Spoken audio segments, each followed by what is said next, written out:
Alléluia. C'est parce qu'on va connecter la motion. On va la sortir motion. Alléluia. Va pour toi. Là, c'est un mouvement. Là, on va aller. Ça, c'est habitat. La deuxième, c'est. C'est pas rappeler la dimension significative. Amen. Et à mon avis, cette démonstration, on a dans une voie une onction. Donc, nous avons quitté. Tous 5 secondes ensemble. Alléluia. Quand on s'est amis, maman, on a. Et ça dit à quoi une onction. On a rappelé l'onction. Alléluia. C'est un gars. Ah, on l'était. D'accord. On a la collecté là. On a foi. On a soif. On a petit. On a. On va l'être. On va l'être. On va l'être là. On a soif. On a. Ah. T'as vu, ça a rempli ma casse dans mon soif. Quelles sont ma somme là? Quelles sont les liens? C'est pas du barbé. Où est la démonstration?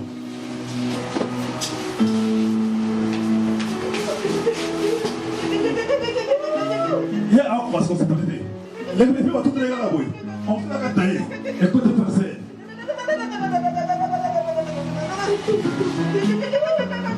T'as la magasin là.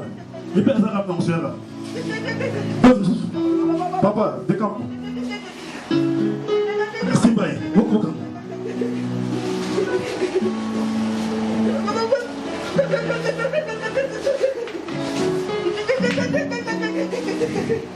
Donc, et ça va comment la courant pour aussi le bouton. Vous voyez ça là? Pour ça, c'est l'esprit, et ça va courant. Moi, tout le monde de bouton, ça va boum! Et moi, je vais tester ça là.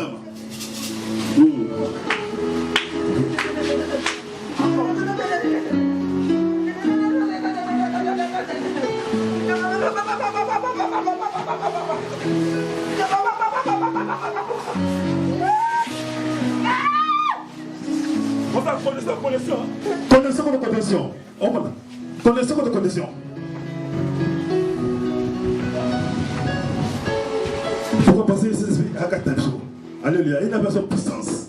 Dans la touche à caillou. Alléluia. Au point où on a dans ce monument, c'est celle qui a rempli la puissance. Maintenant, on a rempli la puissance. Yes, on s'en sort pour la. Alléluia. Au moment où on a dit qu'on est là, on a un problème déclaré. Maintenant, on va vivre en avenir. Alléluia. Qui casse de ça là? Déclarez la Makamou. Déclarez la chose. On va mettre les amis. Peut-être qu'on va voir. Peut-être à cause de mon merci. Là, pas mal le dimanche. Nous avons fait ça. On va les amis. Tout le temps qu'on va midi. Là, dimanche, peut être tout le temps au bon. Alléluia. Le bis avance comme ça. Dans mon lettre, on va avoir un don spirituel. Alléluia. Que le don spirituel est déclenché la vie de l'homme. Pendant la puissance, pendant la révélation, pendant l'aspiration, nous avons tout ça pour passer tout le monde sur le fond. Alléluia. Merci beaucoup.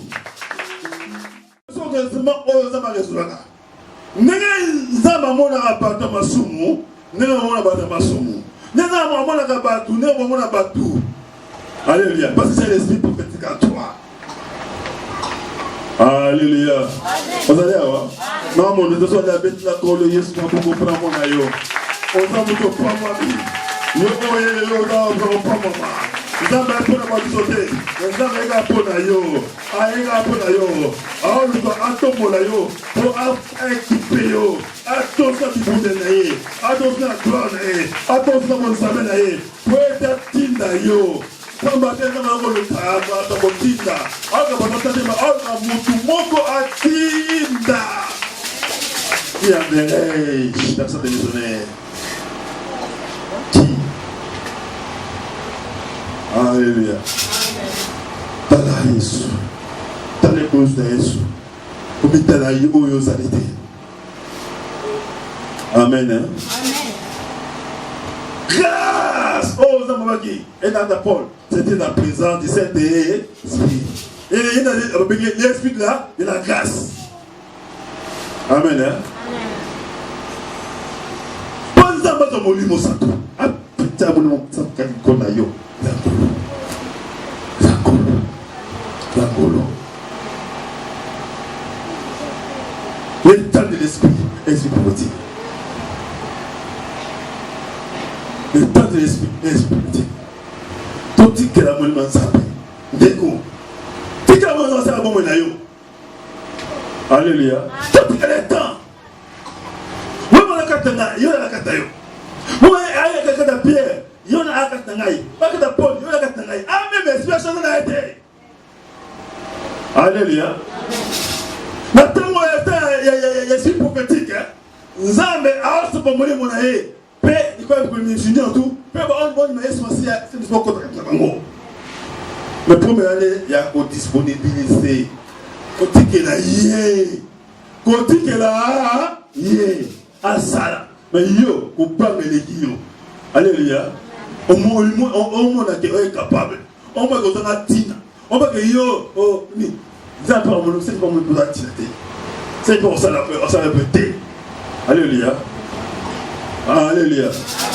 Voilà. Somo ino yo ngana tinate ngana baningangate ngana batemelanga ngana beokelangate ngana na mutu pamba ngana ngoyate wana pa pasteur wa banani yebaki nan degré oyo zo cet esprit yebaki cet esprit so ka ndingona awa be mutu za tina. Alléluia. Mais nzamba yo oza mutu oza tina na libota na yo oza tina ya kisa yo oza tina. C'est considéré. Alléluia. Comprendre qu'il est en toi. Comprendre que c'est Katayo. Alléluia. Esprit. Le temps de l'esprit et l'esprit prophétique. Le temps de l'esprit et l'esprit prophétique. Laissez cet esprit trouver les ensemble. Cet esprit, alors ça, on me paie 4 jours. Cet esprit, alors ça, c'est le 4 jours. Par Ésaïe 11, verset 1er. Par église et quoi qu'il cet esprit. Église, on est cet esprit.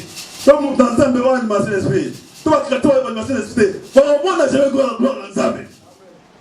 Pour moi, on a raison, on va passer. Alléluia. Bon, on va faire un autre, tout ça bien avec 10 roues. Bon, on va faire un autre, tout ça bien avec beaucoup. Alléluia. Parce que c'est pour ça que décret d'autres gens sont là. Amen. Si vous êtes là, les gens qui sont dans le bâtiment dans ma baie, aïe avant de quitter, à Télémi, toi 6 000 euros, accueilli, mon soyer. Assez bien le courant, comme la Kitouana. Moutouana, toute sa journée, on dit pourquoi a commis impire. On a la loi, hein? La loi. Alléluia. A commis impire. Et bon, moi, il va attendre mon esprit. Vous avez une onction. Alléluia. Soit symbio. Après, on monte. Allez, on d'akunayo. Il va y avoir un papa. Soit après, on monte naïe. Pas pécio. Vous avez béni. Attends, maman, on lui a beaucoup loin.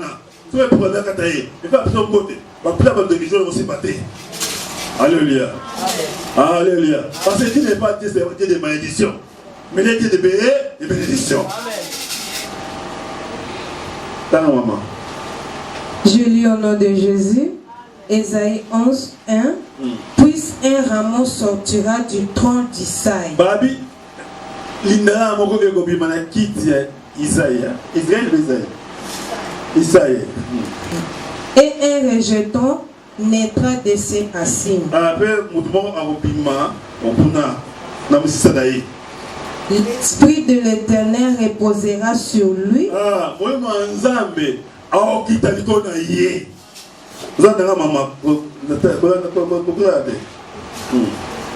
Puis l'esprit de la sagesse. Esprit de quoi? De la sagesse. Et de l'intelligence. Deuxièmement, esprit de l'intelligence. L'esprit de conseil. Troisièmement, esprit de quoi? De conseil. Et de force. Quatrièmement, esprit de force. L'esprit de connaissance. Cinquièmement, esprit de quoi? De connaissance. Et de crainte de l'Éternel. Sixièmement, esprit de quoi? De crainte de l'Éternel. C'est ça cet esprit. Un esprit de force, un esprit de sagesse, un esprit de connaissance, un esprit de crainte de l'Éternel. Et donc, il est. Alléluia. Alléluia. Dans le temps prophétique, c'est dans la critique. On peut se faire dimension. Alléluia. peut avoir dirigé au s'éloigner. Point G. Quels sont les dons du Saint-Esprit? Question. Comment? Quels sont les dons du Saint-Esprit? Pardon, moi, ça, tous les années, ni. Ma cabo est payé à moi, ça. Alléluia. Ah, dans le dernier mois, au moins 3 séries à bâton. Première série à bâton. Oh, c'est la 6 ans, c'est la mission. Et puis, on va bâtons spéciaux. Ou c'est naturel. Alléluia. Bâtons spéciaux. Bâtons spéciaux. Ou c'est naturel. Alléluia. Si c'est naturel, on va les glycos dans ma caisse à bon toi. Alléluia. Il y a tout le monde Esaïe 11, 1 kuna. Bâtons spéciaux ou c'est naturel. On a 6 dons spéciaux. Ou c'est naturel. Premier don, la sagesse. Deuxième don, l'intelligence. Troisième don, conseil. Quatrième don, force. Cinquième don, connaissance. Sixième don, crainte. Je vais faire 7 dons. La crainte, tu vas faire sur une piété. Alléluia. La piété. Mais il y a 6. Alléluia. Alléluia. Voilà la première. Les bouquets, on doit aller au saut. Il y a un balai.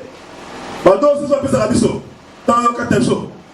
Tu vas bafouiller l'esprit. Bafouiller l'esprit. Oh là là. Tu vas bafouiller l'esprit. Mets ta colère sur vos bras. Mets ta colère sur vos bras. La fouille l'esprit, moi, je te dis la Galate 5, 22. Dans Galate 5, 22.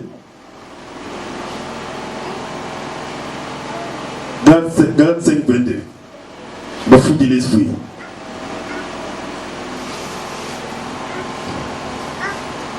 Je lis au nom de Jésus, Galates 5, 22. Mais le fruit de l'esprit, c'est l'amour. Il y a mon lit, mon lit. Alléluia. Amen. S'il vous plaît. Il y a mon lit. Amen. Amen. Mon lit, mon lit. Et quand on a 9 parties. Alléluia. Amen. C'est l'amour. Babi et liboso. Regarde un moment où après ça biso. Alléluia. Et ça les libo bolingo. La joie. La paix. La patience. La bonté. La bénédiction. La fidélité. La douceur. Et la tempérance. Alléluia. On a deuxième série à bâton. Oh, c'est des oiseaux peut-être. Amen. Et troisième série à bâton. Les amis. Moi, il y a autre monde chaque mardi. 1 Corinthiens 12, 1 tina 11 mois. 1 Corinthiens 12, 1 tina 11. Amen.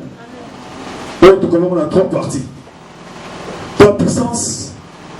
2 la révélation, là bas 2 la inspiration. Amen. Dans la 3 puissance, guérison, miracle, foi. Tout le monde est amour. Dans la révélation, et pas tous les années, plutôt. Regarde le cerveau pété. Discernement des esprits, parole de connaissance, prophétie.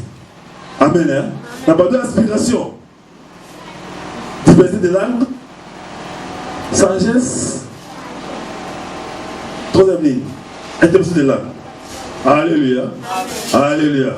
Voilà 3 séries à bâton. Oh, ça ne se passe pas ça. Voilà. Alors, pour me dire mon ensemble, donc, pour me donner mon manifestation, il faut oser au dîme. On a foi. Tout don spirituel. Quand madame. Et que vous avez un bon moment sur la foi. C'est l'effort, c'est ta sécurité protocole.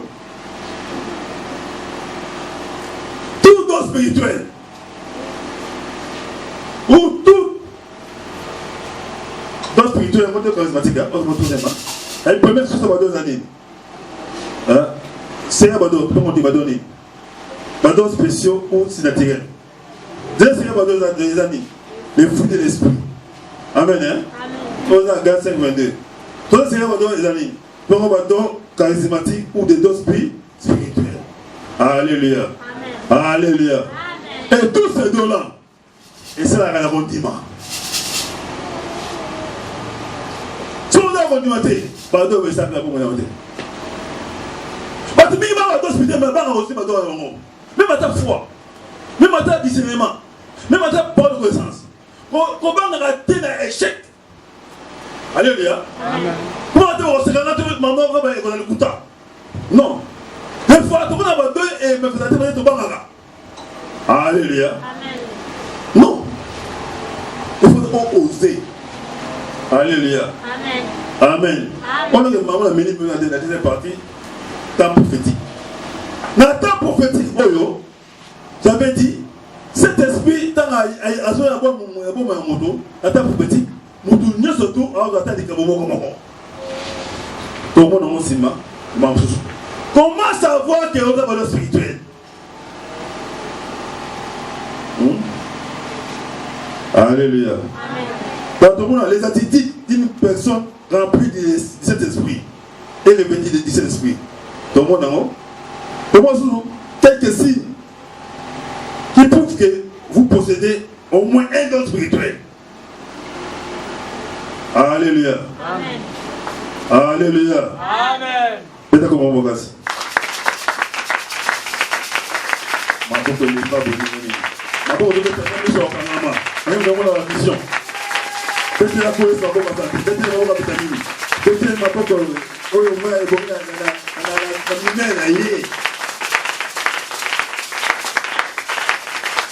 Amen.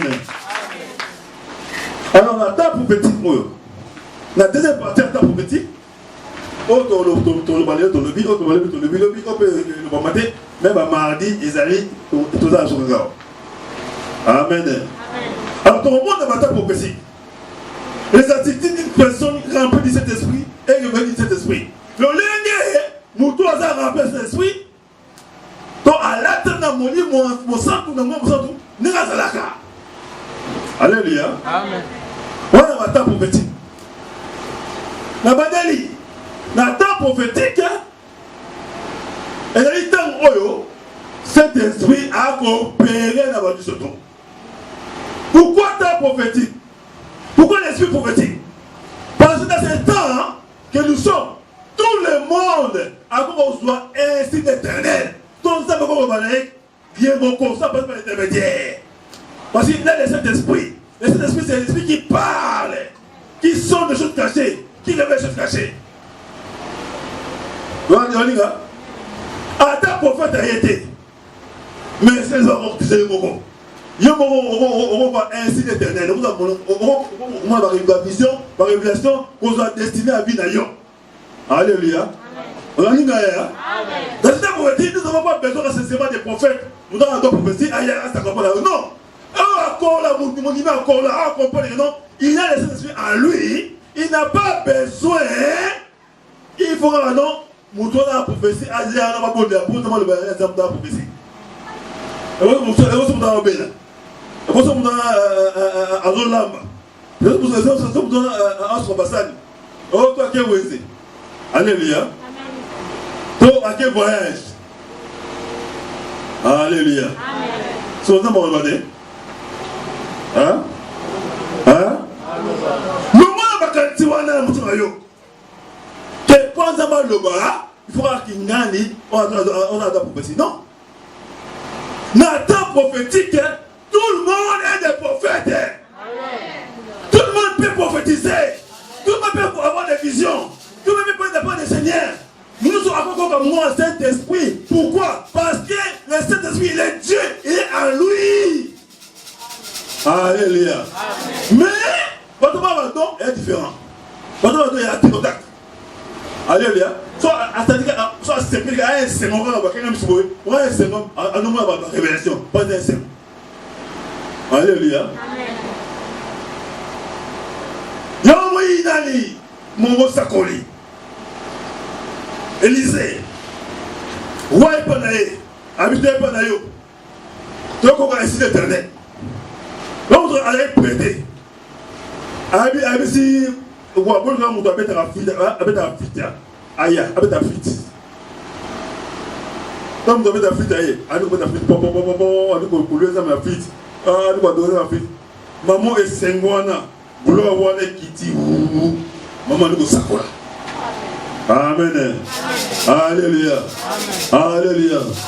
C'est vrai que dans ces temps prophétiques, même si tu n'as pas les de prophétie, tu es concentré au contenu d'adoration profonde, Dieu peut te parler. Il y a un ami comme ça. Il y a un ami il y a une révélation. Il y a un ami adoration. Kotaka na adoration mingi, adoraka nzambe mingi, palaka alanga mingi, adora mingi, palalang, adore palalang, adore palalang, adore palalang, adore palalang, adore palalang. Nous sommes en contre dimension mystique. Amen. Alléluia. Amen. Alléluia. Amen. Quand tu viens de cette adoration, parce que c'est mon frère Mayo.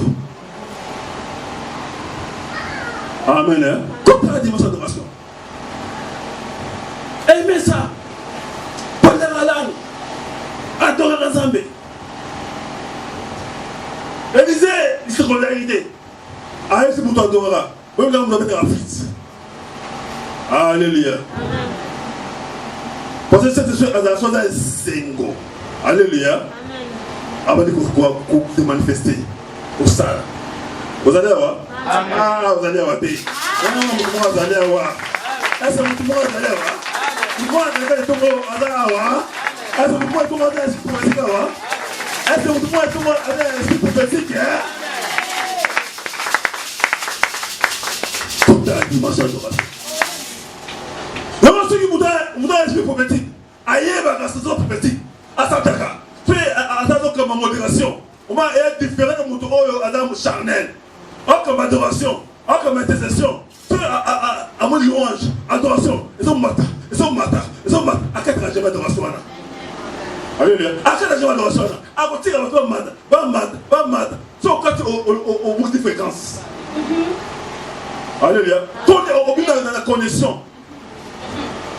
c'est qu'à toi, ta adoration. Nous besoin adorer. So many people most of the time go on the Katayo. Yembakango. C'est ça quand il nous voit. Payons les fous là. Voilà l'esprit prophétique. Voilà l'esprit prophétique. Amen. Les dons, les révélations. Alléluia. Et ça, un bateau n'a pas de révélation. Il y a un bateau qui vient de chaque mardi. Bon, on va faciliter. Alléluia. Pas besoin de réalité. Et on va Moutouka. Ils ont démarré. Sans personne ne va contraire pas. Pas. Tout le monde a démarré. Alléluia. Alléluia. Quand on va pas abandonner, il y a une révélation. Mais il y a une révélation. Alléluia. On va laisser le truc à taillot. On va Moutouka. Démarrer les athées. Alléluia. Il faut passer à Gatini. Je peux démarrer. Estimité. C'est démarrer. Pas mouquer. Pourquoi c'est 3 personnes là? Avant ta pomme. Et ce soir. C'est là. Alléluia. Comment tu fais ça? Amen. Pour toi, dans la prophétie, dans la révélation en général, alors vous trouvez à démarrer. Mais mouton, dans la révélation, alors vous démarrer ça des coups et tout. Amen. Mais, je suis sûr que ceux qui vont Bazali, vous allez couper. Vous allez pas souffrir. On comprend. On comprend tout le temps aux alliés. On a un esprit. On a un temps prophétique. Un temps où nous avons cette saison pour monter. Il nous parle par le Saint-Esprit. Comme le Saint-Esprit est à toi, il est ici, il est partout. Quand il est venu te parler, il va te parler clairement. Même la vision au monde aillé, même dans notre réveil, même dans la style motique, on comprend même dans la style motique. Amen. Et quand on monte, la temps prophétique, la deuxième partie, il y a la séminaire, c'est les suites prophétiques. Tout le monde a les attitudes d'une personne remplie du Saint-Esprit et revêtue du Saint-Esprit. Nous devons attendre un moment dans Nzambe. Pas un rapport dans Nzambe. Tout le monde a sous quelques signes qui prouvent que vous possédez au moins un don spirituel. Alléluia. Tout le monde va signe. Oh là, c'est que non. Lui, nous avons au moins un tas de moments. Attends, là, le monde est bien manifesté. Alors, ton point va signer. Après, tu vas signer au point, non. Ah! Donc, alléluia. Mais ton mot là-dessous, comment recevoir les dons? Alléluia. Mais je vais passer rapidement. Hein? Rapidement, pas comme enseignement, mais comme une prédication. Attitude d'une personne remplie de cet esprit. Point H, c'est pas d'avant. Moudou, Hazard rempli de cet esprit, puis Hazard revêti.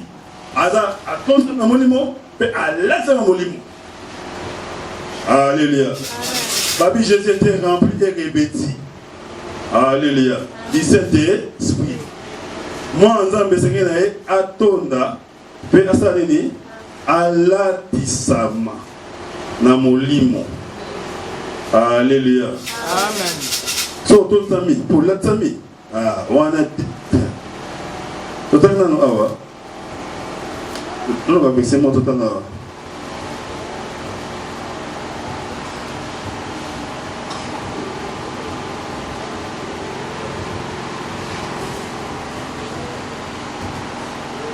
Tout le temps, Jean, dans Luc 4.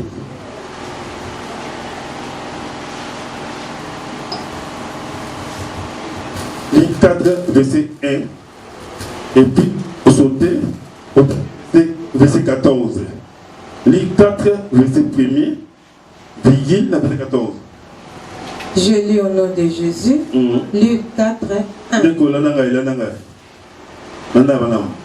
Jésus, rempli du Saint-Esprit. Yesu atotami na moyo mosantu. 14. Jésus revêtu de la puissance du Saint-Esprit. Yesu alatsami na nguya moyo mosantu.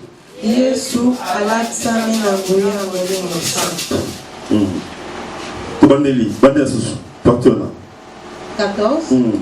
Verset 4, verset 1. Verset 1, première partie, après 14, première partie. Première partie. Jésus rempli du Saint-Esprit. Yesu atonsami na moyo mosantu. Yesu atonsami na moyo mosantu. Yesu atonsami na moyo mosantu. Yesu atonsami na moyo mosantu. 14. Jésus revêtu de la puissance du Saint-Esprit. Yesu alatami na moyo mosantu. Yesu alatami na nguya moyo mosantu. Amen. Betele maboko santé. Betele maboko vitamine. Betele maboko bonia le komo. Betele kolo Yesu maboko. Abi pali balemi sato. Basanga ya komo na az liwana. Penyos ko senga bakozo ya mo. Ona monestengo. Pasona toma o Yesu masasali. Omnestengo. Pasona toma o Yesu masasali. Omnestengo. Pasona toma o Yesu masasali kolo. Pasali mo bibisi. Omnestengo. Pasona toma o wana nsambe aza kosala misala kaka biso. Wana nsambe akolo ya biso. Wana nsambe akolo ya biso kate. Wana nsambe akolo sunga biso ko mona biso. Omnestengo. Pasona toma o wana nsambe ala ko teste kaka biso avec l'esprit inestimable. Omnestengo. Pati wana nsambe akolo sunga biso na bolemo na biso.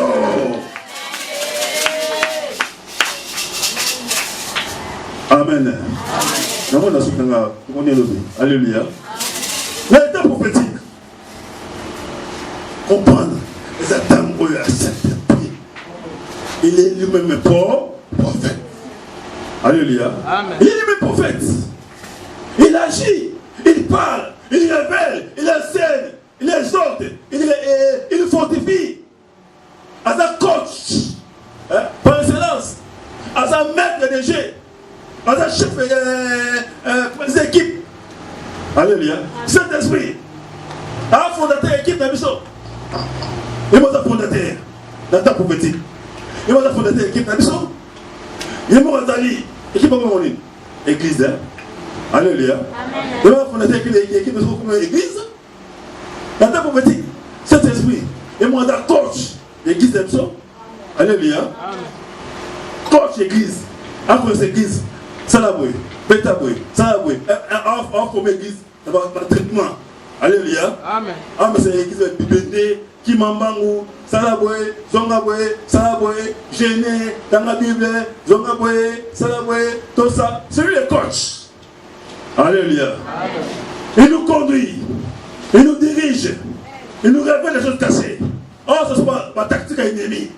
L'ennemi a yéboué. L'ennemi a Salaboué. Mais il y a Salaboué. Alléluia. C'est ta prophétique. Il y a un moment où exactement bandoto wana yibake non et kokukisama non coach na yo o za cet esprit a ko la trava permettre de contre yo bitumba o ba contre yo ba commencer contre yo. Alléluia. Amen. Pas avec la stratégie avec yo na libundeli avec yo na nzambe déjà pour attendre on va te molini yo na esprit prophétique on va tellement on va changer molini comme molini polé parce qu'on a pouvoir parce qu'on a pouvoir parce qu'on a angouya avec nous c'est une puissance le Saint-Esprit qui vient sur vous et vous serez mes témoins vous serez revêtis de la puissance du très haut Dieu revêtis la puissance de l'esprit et Dieu remplit la puissance de l'esprit. Pourquoi? Parce que le Saint-Esprit est en toi. Il n'est pas hors toi, il n'est pas près de toi, il n'est pas vers toi, mais il est en toi.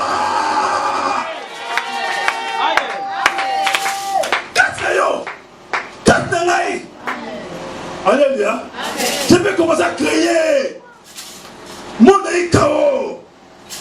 Alléluia. Mon chaos, il est tobo, mon lit, il est remonté, ça c'était, il est remonté, il va aller, côté, vivre à Némoana, mon boulot, vivre à Némoana, dans mon boulot.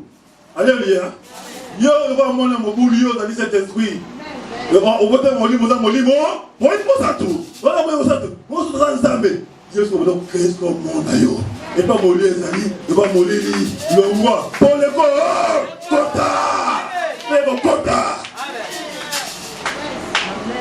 Et pas bandeter zadé. Ne pas bandeter pour vivre. Mais ça va qui se voit dans mon pied. Le coup la moins crainte, oh ya mouké, le coup la c'est wangila, au coup la ngomba le mot awa, et le bois calamai, tout d'abord nima, parce que l'esprit, le mot la magie de wana. C'est ça, le mot de l'esprit. C'est ça, il a été à temps prophétique. C'est ça, il a été à temps prophétique. C'est ça, il a été à temps prophétique. C'est ça, la réalité à temps prophétique.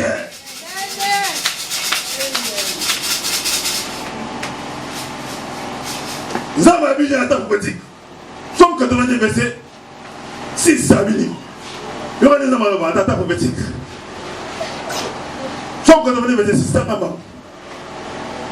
Dieu esprit. Au bout de mon lit, mon lit m'a zappé. Comprends des bons amis d'ailleurs. Il faut pas me dire. Non. Comment vous faites la soso? Non, on va sauter. On va pouvoir taper. Mais ngaïté.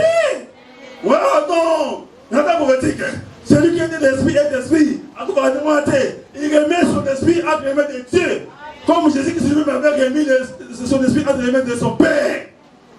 Alléluia. Oh, attendez, comme ça.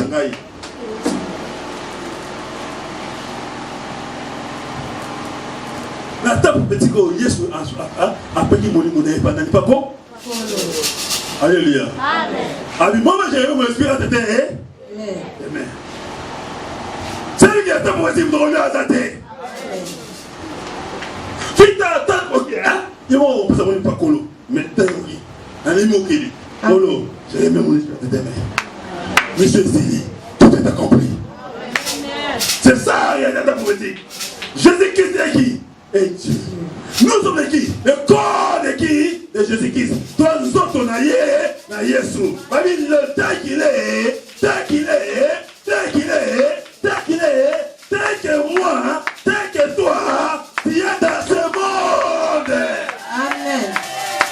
C'est ça, il a été à temps prophétique. Il a dit quoi? Dans Psaume 82, verset 6. Je lis au nom de Jésus.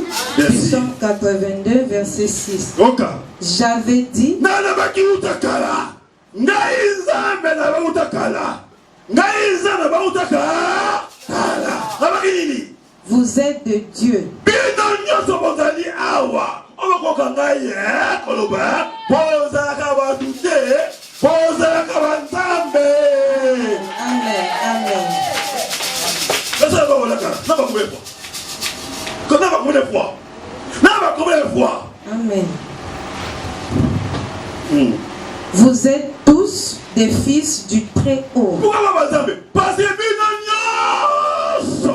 Bozali bana. Ya mutu oyo azali kolo ya nyonso. Ya mona boza bazambe sans exception. Pourquoi? Parce que pobota wana molimo, molimo. Pourquoi? Molimo wana azana niza zambe.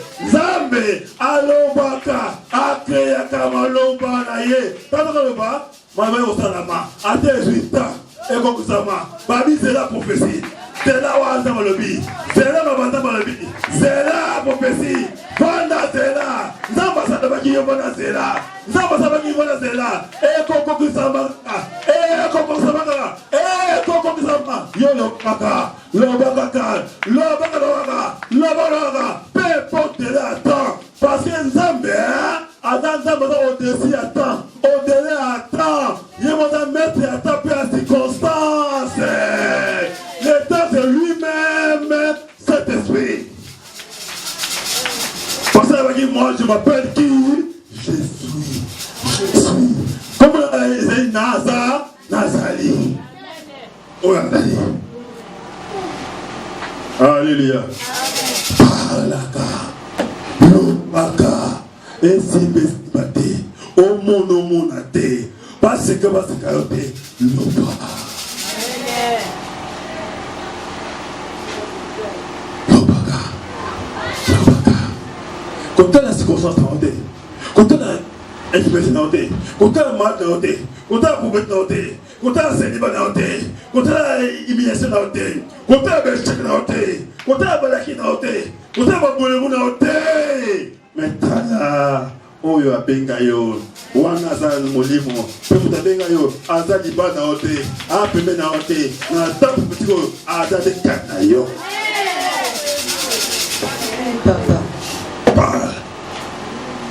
Dans la Bible, na ntango petiko la Bible, moi l'Éternel, je confirme la parole de mon serviteur. Et je confirme encore ce que mon serviteur prédit.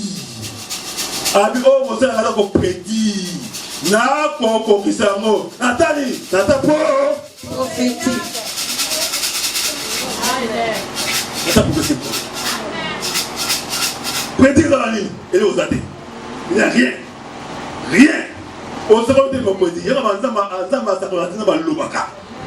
Otani boye vida mulili. Otani boye ba athée. Otani boye bongo athée. Otani boye famille mulili. Olinga ina bobonga. Ngai na mobala, ngai na mobota, otavina malamu, azoma mapangu, azoma mituka, pasera nzabe katangai, lobango, o prédit le bezate, amona vision te, eke bakolo banga, aba se motika, eke mona vision te, eke ozo mabenga, eke moyonde loba. Que Dieu confirme la parole de son serviteur. Quand on dit que c'est on a qu'on s'accola, on a qu'on loba, il y a des gens qui vont faire bon. Bon, là, on a là. Loba. Bon, c'est là, c'est là. Bon, fin là. On me donne à la Latina. On a liboma. Oui, on a liboma. Je vais aller pour moi. Je vais aller pour moi. Je vais aller pour moi. Je vais aller pour moi. Je vais aller pour moi. On a liboma. On a liboma ensemble. On a liboma ensemble. On a liboma. Oui, on a fou. Parce que la prédication de la croix, est une folie pour ceux qui périssent. Mais pour nous qui sommes sauvés, c'est la sagesse de Dieu. Alléluia. Amen.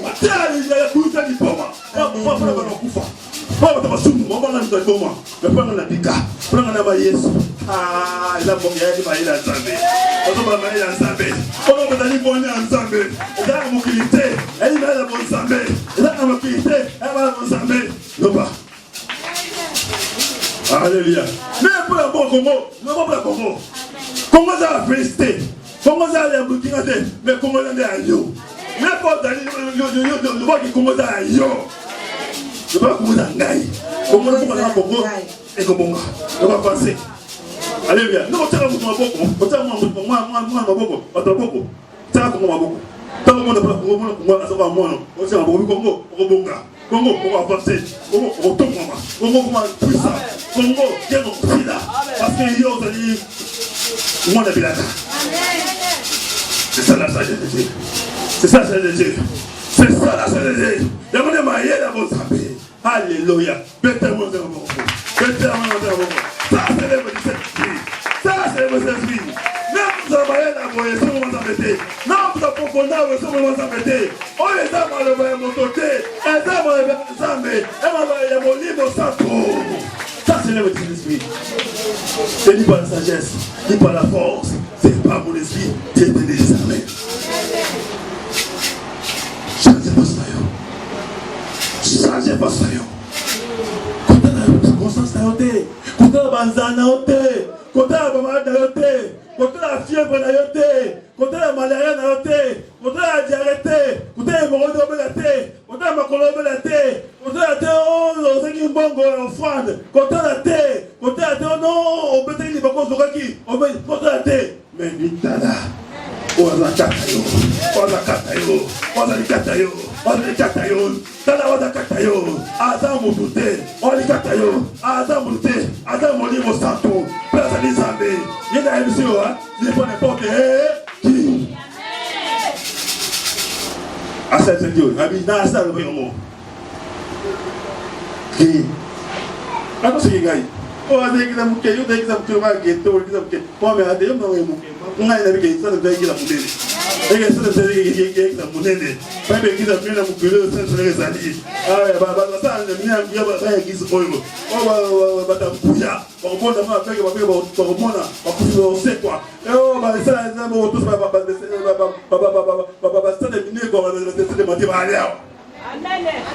c'est ça la foi. C'est ça la foi. C'est ça la foi. Amen. Loba. Loba. Loba. Loba de Kolera Yirbanate. Loba. Loba. On a crié. On a créé mon naïo. Yo a mon naïo. Éternel, c'est que mon naïo. Il n'y a pas personne qui commence à mon naïo.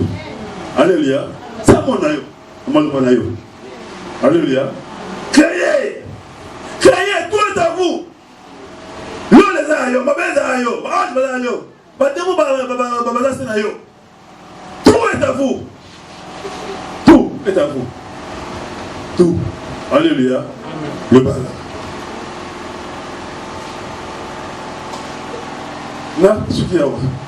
Quoi comment est-ce? Quoi comment est-ce? Dans les temps prophétiques, il y a les attentes où il y a les plus grands prophètes, les prophètes de cet esprit. Cet esprit est en toi. Comme est en toi, hein, il est capable de te révéler des choses cachées à tout moment. Il est capable de te conduire dans la vérité. Il est capable de te parler à personne. Alléluia.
Alléluia. Dans nos hommes, nous avons rappelé l'onction. La onction la petite. Et il y a onction. C'est ça, c'est non? Onction, nous avons rappelé l'onction. Dans la touche de quoi, elle n'a pas battu. Alléluia. Soit tu vas toucher l'onction, nous avons rappelé l'onction. Au point, c'est que nous avons rappelé la dimension significative. Amen. Et on m'a dit que les démonstrations, nous avons une onction. Nous avons une équipe. Tous cinq sont ensemble. Alléluia. Quand on s'est amis, maman, il va s'allier à cohésion. On a rappelé l'onction. Alléluia. On va connecter l'onction. On va dans sa fonction. Alléluia. On va pour d'abord. Là, c'est un peu moins. D'abord, on va aller. Ça, c'est habitat. La deuxième, c'est. C'est Yaka. Yeah. Ah, on l'était. D'accord. On a la collecté là, on a foi, on a soif, on a petit, on a. On a soif, on a. T'as vu, ça a rempli ma casse dans mon soif, mes amis. Quelles sont ma somme, quelles sont les on a la démonstration.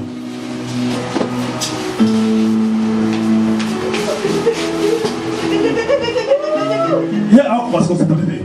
Les bébés vont tout les gars là, oui. On fait la cataille. Écoute le français.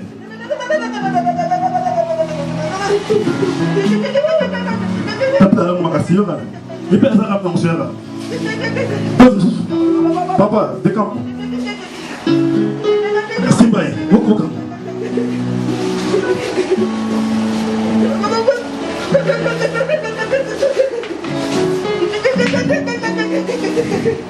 Donc, et ça va pour la courant. Possible de poser le coup de hein? Vous voyez ça là? Pour ça, c'est l'esprit des arabes courant. Moi, tout le monde écoute les arabes. Boum! Hein? Et moi, je vais tester les arabes.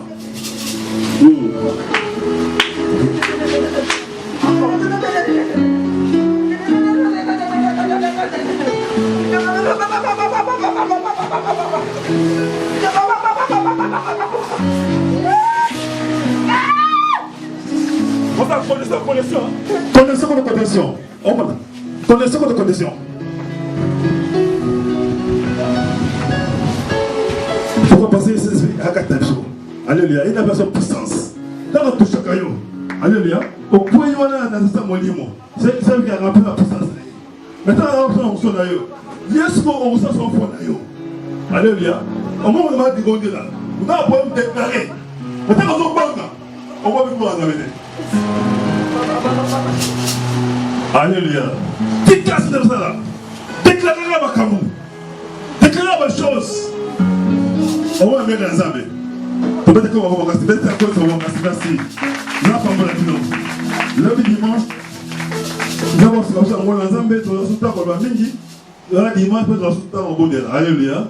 Le bizarre c'est comme ça dans le être on a pas de spirituel. Alléluia. Que le don spirituel est déclenché la vie de l'homme. Pendant la puissance, pendant la révélation, pendant l'inspiration, nous avons tout ça pour passer tout le monde sur le fond. Alléluia. Merci beaucoup.